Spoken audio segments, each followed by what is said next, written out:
Hey, what's up, everybody? It's Albie, and today I have another Hour of Devastation pre-release guide, or not necessarily a guide, but some preparation, I guess. So this is going to be another sealed pool. We're using magicdrafting.com/Hour of Devastation. Sealed with hyphens in between hour and of, hyphen in between of and devastation, and hyphen between devastation and sealed. In case you guys wanted to, go online and try this out for yourself and get ready for your own pre-release by doing some sealed pool practice yourself. Just one quick note that I wanted to say before we get into the video, or actually two quick notes, I guess. So I learned a little bit from the last one. Last one, the card images were very small on the screen. I decided to make the card images bigger. You guys can see them here. They're much bigger compared to what they were last time. This isn't the sealed pool we're going to be using. We're going to refresh and get a new sealed pool.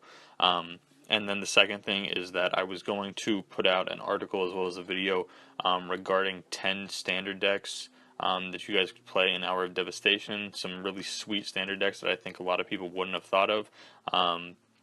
They're not just like the top decks, just like, oh, you can play Teamer Energy. These are all decks that are kind of homebrews a little bit, and I think they're all pretty competitive. So that article and video was supposed to come out this week. I decided to dedicate this week solely to the pre-release instead. So next week is when that video and that article is going to come out instead. You guys can find the article on Kitchen Table MTG forums, and there will be a link in the description to where you guys can go check out the Kitchen Table MTG forums. I have my own little sub forum there, so you guys can see whenever I write an article or whenever I post a video. I'm always sure to let everyone on the forums know using my sub forum that I've uploaded videos. So definitely check that out. There's some amazing human beings over at the Kitchen Table MTG forums. But anyway, that's enough of me shilling out for the best forum site on the internet. We're gonna go ahead and get started now with some Hour of Devastation pre-release practice, and we'll refresh and we'll go ahead and we'll take a look at what we got here in the sealed pool. So our white seems fairly strong. We have an Hour of Revelation, which can be a very good card. Catcher's Attendant is great. Seraph of the Suns is fine. Not something I'm super excited about. Dauntless Haven is pretty good. I completely skipped over Desert's Hold. Desert's Hold is like the best removal in the format, or at least for white. It's definitely the best white removal in the format. Fanbearer is also very sweet. Mummy Paramount is just, a 2/2 for 2. He's fine. Sacred Cat is surprisingly playable. Dutiful Servants, I'm not super impressed with. So we have some decent white cards. We have a Catcher's Attendant, Desert's Hold, and Hour of Revelation that make me want to go into white.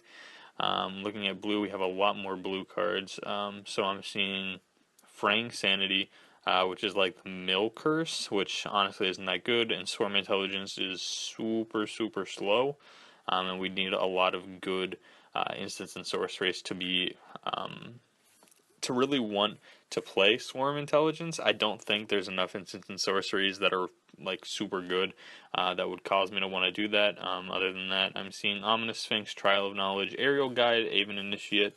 Those are 4 pretty good cards, as well as the Spellweaver Eternal is very good too. I think the Spellweaver Eternal is going to be one of the best blue commons.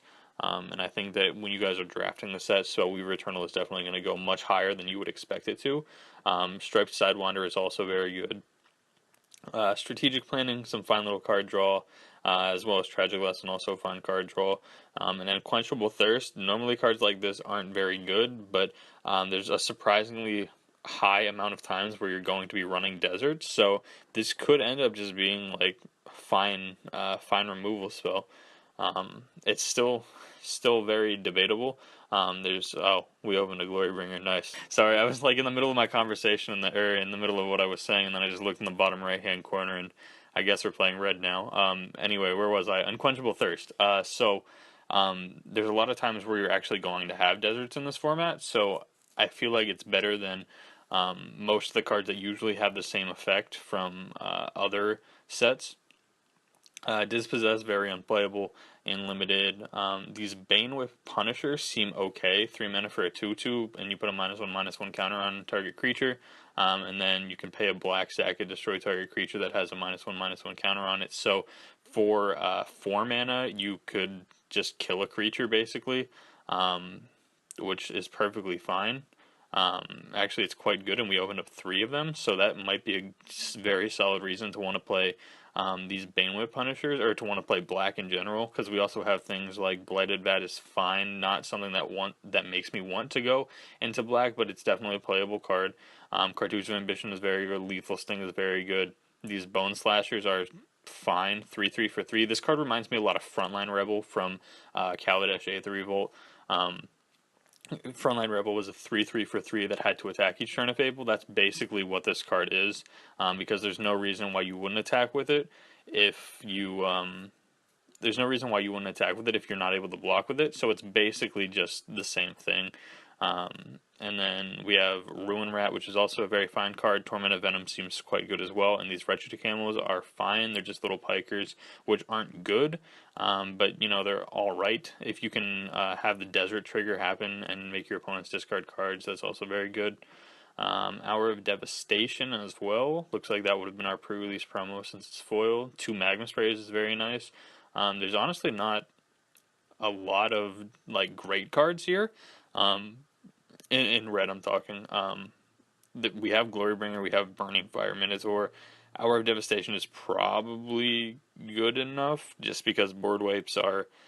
It's always good to have a board wipe in limited. I'm trying to think. Open Fire is also very good as well.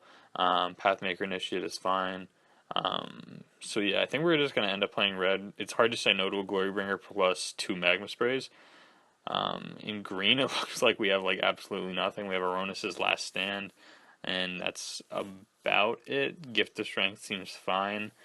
Yeah, that's basically it. We opened like no, we opened like no green cards. Enigma Drake, Farm is also very good. Destroy target attacking or blocking creature for 3 mana. And then, like I said, we were talking about deserts earlier. Here is 1, 2, 3, 4, 5 different deserts that we could potentially end up playing in our deck to trigger whatever it is that we want. That trigger whatever it is that we want that has desert synergies.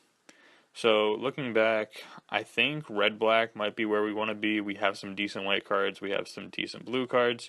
But I'm going to go ahead and take a look at what a red-black list would look like right now. So we're going to have 1, 2, 3, 4, 5, 6, 7, 8, 9.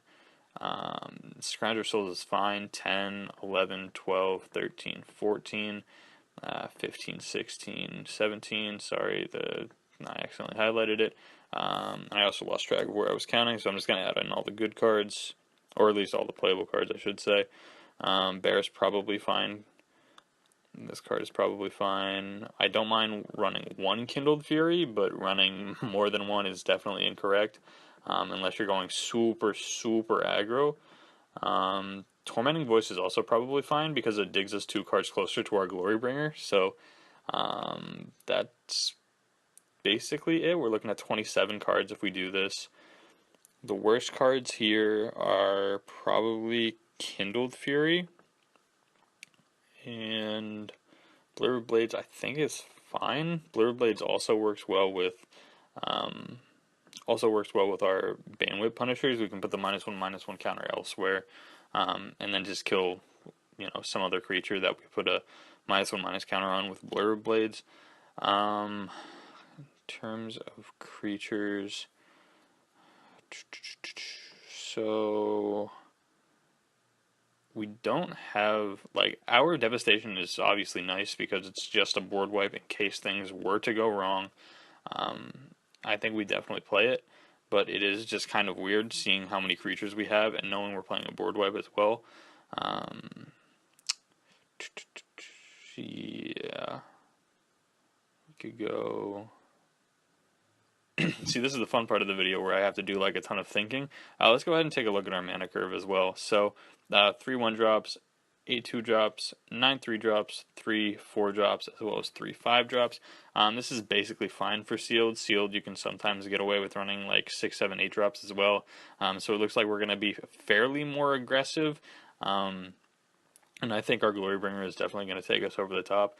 I don't want to cut the Tormenting Voice because, like I said, it just brings us closer to our Glorybringer, or to our Hour of Devastation as well. So it looks like we might want to cut some 2 and 3 drops. 8 2-drops is kind of a lot for sealed. Normally for draft that would be fine, but in sealed things are usually going to go a little bit longer. I really like Ruin Rat. I don't want to cut Ruin Rat. It might be the Blur Blades as well as this. Actually, Defiant Counter is probably better than Camel. So how many deserts do we have up here that we would want to play? We have basically none. We could run Cradle of the Accursed, I guess. Do we have zombie synergies at all in black? I don't think so. We have Marauding Bone Slasher. Okay, yeah, we have Marauding Bone Slasher. That's about it. I guess, yeah. That's the only thing we have that actually cares about zombies. So let's go ahead. Let's cut these camels. If we're cutting the camels, we might want to cut Marauding Bone Slasher, but I feel like that's also incorrect. I feel like we want to keep in the Marauding Bone Slashers. If we treat them as frontline rebels and just attack with them every turn, we're still just getting in damage, and eventually we're just going to get our opponents to the point where we can just fly over with Glorybringer, or we can do something to kind of swing the board into our favor, whether it's killing something with a bone whip Punisher, or a lethal sting, and then just attacking. However, as I'm looking at this now, it appears like we don't have many creatures at all. We have 1, 2, 3, 4, 5, 6, 7, 8, 9, 10, 11, 12, 13 creatures, which is fairly low for a deck like this. So we might actually want the camels more than originally intended. We're not going to play Hyena Pack. We're not going to play those. Liliana's Defeat is a fine card for our sideboard. It's very important to note what sideboard cards you open up in your sealed pool as well. So Liliana's Defeat, I think, definitely is a sideboard card. Definitely not a main board card. But if we go against any deck playing black, we sideboard in this Liliana's Defeat, knowing that we can kill their black creatures or black planeswalkers. And if we go against the dreaded Nicol Bolas deck, because you know someone at pre-release is going to open up like the magical deck that has 2 Nicol Bolases in it, then we'll at least be able to handle one of them with our Liliana's Defeat. So what are we at now? We're at 26 cards. I feel like we're supposed to cut something like Limits. Limits is probably unneeded. Blur is actually probably unneeded now that I think about it. I do like that it deals 2 damage to target creature's controller though, so we can put a -1/-1 counter on and shock our opponent. Seems quite alright, especially in this deck where we're trying to be fairly more aggressive. And then just kind of basically what this deck feels like it's going to end up playing out with is we're just going to get in a bunch of hits super aggressively. Our opponent is going to our opponent is going to reestablish themselves. They're going to put more creatures on the board, and we're going to just kind of have, we're going to be at parity. There's going to be a stalemate.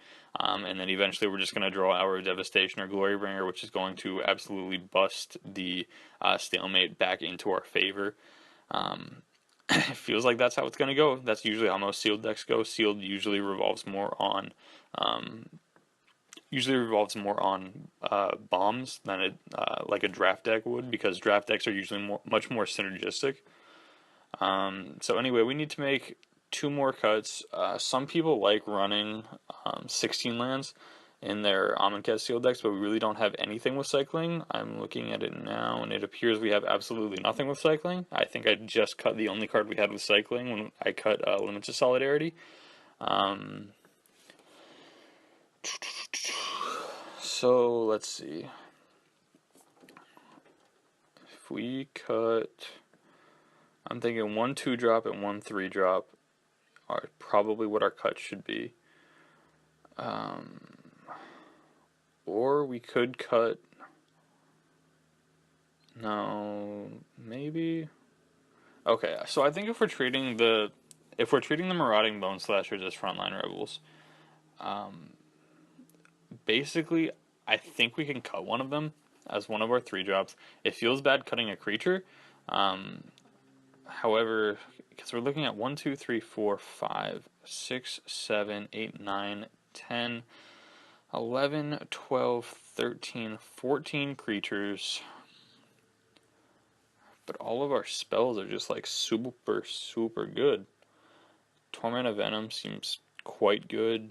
Supernatural Stamina probably isn't that great, even though we could do something along the lines of Let's see, we could go Glorybringer. What could we do here? We could go Glorybringer, attack with Glorybringer, exert. Next turn, play a land, play Hour of Devastation. Oh wait, no, that. Whenever you're in the tap under his owner's control. So we could go attack with Glorybringer, no exert. Next turn, Hour of Devastation plus Supernatural Stamina, targeting our Glorybringer. That seems pretty good. And then just attack with 4 again. Attack 4 again. Seems okay. But I feel like we're probably living in Magical Christmas Land if we do that. That's literally best case scenario. So Supernatural Stamina probably isn't supposed to be in here, but I feel like if we know our main win condition is Glorybringer, we want to protect the Glorybringer as much as possible. So Supernatural Stamina as an additional way to save our Glorybringer seems correct, I guess.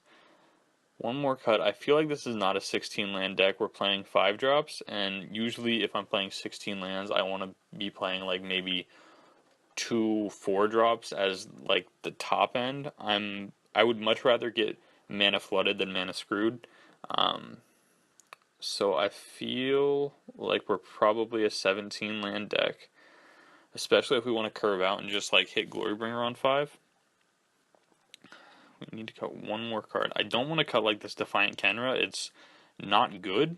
It's not good at all, but we need creatures. Like, we're not going to be able to win without creatures, and we can get in like unblockable hits with Defiant Kenra if we have our Pathmaker Initiate out. I really don't know what to cut here. This is very interesting. It might be Scrounger of Souls, because Scrounger of Souls also doesn't live through Hour of Devastation. Scrounger of Souls, so yeah, I think the cut might just be the Scrounger of Souls. Scrounger of Souls seems very good. Not necessarily very good. Seems very playable. If your deck is going to go longer and you think it's going to be a very grindy matchup, I don't think that's what our deck is trying to do. I think our deck really just wants to hit you in the face, and then if you ever manage to stall the board, then we just, use our removal spells, unstall the board, or just top deck a Glorybringer or an Hour of Devastation and swing the game back into our favor. So we're now looking at 23 cards, 12 black cards, and 11 red cards. And I believe this is the deck that I would play out of the sealed pool. I'm just going to go ahead and check back up, see if there's anything here in the sealed pool. So white is very good here. We had Hour of Revelation, Desert's Hold, Fanbearer, but I don't think that the 4 cards here that are making kind of like this T shape here, Desert's Hold, Fanbearer, Catcher's Attendant, and Hour of Revelation, I feel like these 4 cards are not enough to make me want to play white over the other 2 colors that I've already chosen. Dauntless Haven is also quite good as well. However, I feel like that's incorrect to play those over the other 2 colors. In blue, we have a lot of blue cards, but I feel like the blue cards aren't better than the cards that we've already chosen in our colors. Limits of Solidarity could be a decent sideboard card for us. Blazing Volley, decent sideboard card. Kindled Fury, probably a decent sideboard card as well if we're playing another aggressive deck. In terms of colorless things, Embalmer's Tools obviously doesn't get in. We're not going to splash blue for an Enigma Drake. Wall of Forgotten Pharaohs is just not good. We don't have any deserts to turn it on. If we have deserts, this card actually isn't as bad as it appears. Normally a 2-mana 0/4 wall seems bad, but if you can turn it into a 2-mana 0/4 that can ping your opponent every single turn, then it becomes a lot better. And then Croak of Condemnation, I'm not very big on this card at all. So I think we basically have the best that we could make. Do we run the Evolving Wilds in a 2-color deck? I feel like since we're super aggressive, the answer this time is no. However, I could fully understand if you chose to because of deck thinning purposes.